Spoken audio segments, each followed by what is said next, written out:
Yes, here we are, Tuesday, May 8th. Sportsbit, betting inside today, SBRpicks.com, Pauly and Teddy. I'm at Real Sportsbit. He's at Teddy _ Covers doubleheader, and the association could be the final doubleheader of the season. Likely to be the final doubleheader. We'll get to the Western Conference playoffs in a second. Two big prices coming up, two big spreads. We'll also kick around the adjusted future odds in the shot clock as well. Bad beats, bad bets, bad for the books. We'll start in the NHL playoffs. Double dog night on ice. Capitals exercised the demons. Penguins took money, $1.75 up to $2. For the first time in 20 years, the Capitals make it to the conference finals. They had lost 6 games in a row when they had a chance to win and advance in the conference finals. They were 1-9 all-time against Pittsburgh in the playoffs. Now 2-9. As they win the series, they win in overtime and win the series in 6. They exercise the demons. Ovechkin. We'll see if Chris Paul can do it tonight. Ovechkin makes the conference finals. Yeah, he does. But of course, from a betting standpoint, this was a very good series for the bookmakers here in Las Vegas and across the offshore world. Pittsburgh was a popular public choice. Last night, Pittsburgh was a popular wise guy choice. Pens bet up to as high as -$2. But the Caps get the money. Bookmakers smiling all the way to the bank with Washington advancing to the conference finals. And for the third straight game, the road team wins in the Winnipeg-Nashville series. Winnipeg was in position to close out Nashville at home.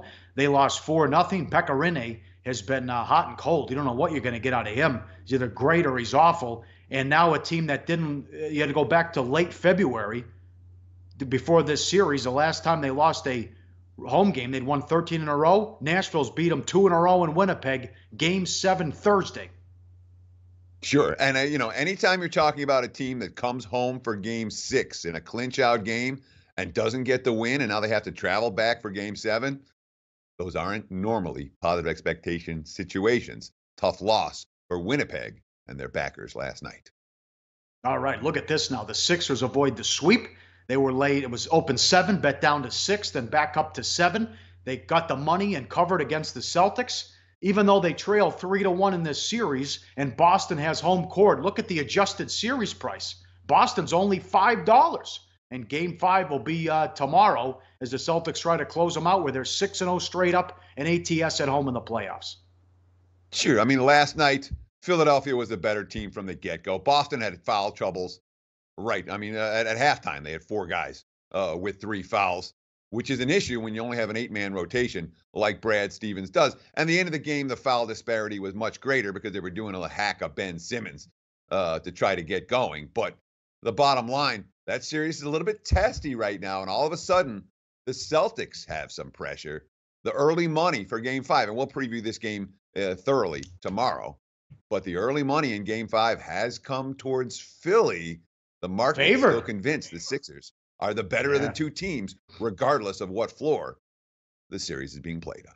Yeah, they're favored again. Unbelievable. 1, 2, 3, Cancun. Play of the day winner. Cavs minus the points. Little wise guy money on Toronto. You figure it out. 128-93. Raptors were total frauds and front runners. Again, that tweet we had about late March on the show. They had the second worst defense in the league against top 10 offenses. Cleveland had a top 10 offenses. Cleveland was a top 5 in offense, and they ran them out in this one again. 10 straight playoff wins over the Raptors. They're going to have to blow that up. Fire Casey, move DeRozan or Lowry. That's a shit show in Toronto. It's a shit show that's been in the at least the second round of the playoffs now, multiple years running. So for as bad as this series was for the Raptors, considering where the franchise was 5 years ago, I don't know if you complain that much if you're Toronto. That being said, last night's result completely one-sided. And again, the wise guys, the sharp money, betting regular season stats on the Raptors, that one stunned me. I couldn't believe that line didn't skyrocket. But every time it got bet up to 5.5, there was a wise guy ready to bet it down to 5. Oh, the Cavs can't lay. The Cavs can't lay. The game was over by halftime. No sweat decision in that contest. And certainly a bad result for wise guy bettors. Public didn't do too bad with that game, though. Yep. How about some bad bets? Giants 102 up to 120, routed at Philly. Samardzija had nothing. And the Sixers Celtics over 204.5 to 206.5. Couple bad for the books. The Twins plus 130 down to 110. They shut out the Cardinals. Looked like the Cubs were fine. The Cardinals were the dead team after that long 14-inning marathon with 2 rain delays on Sunday night. And the Rangers took money. Matt Moore didn't have much, but they won 7-6 and beat Detroit plus 105, went off $1.10 favorite. Yeah, and no surprise. Certainly with the Minnesota money coming, the situation for St. Louis was pretty bad with the Twins resting in their hotel rooms well before St. Louis finished that marathon on Sunday night against the Cubs. And you talk about the one game that was particularly bad for the bettors.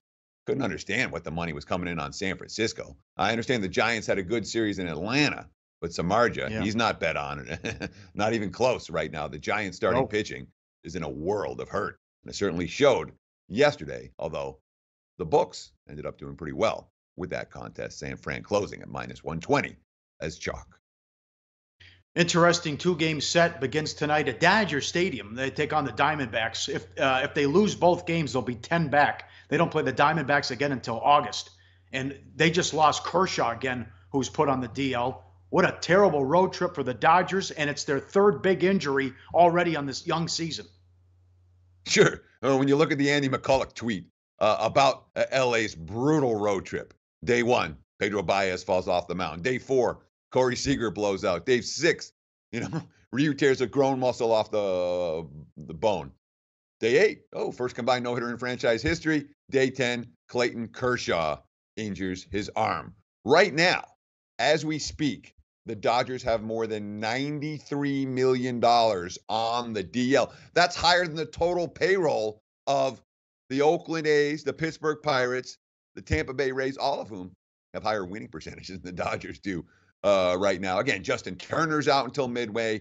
Tom Kohler won't be ready till after the All-Star break. Corey Seager's not coming back this year. Julio Reyes isn't likely to be back anytime soon. Puig's hurt. Logan Forsythe's hurt.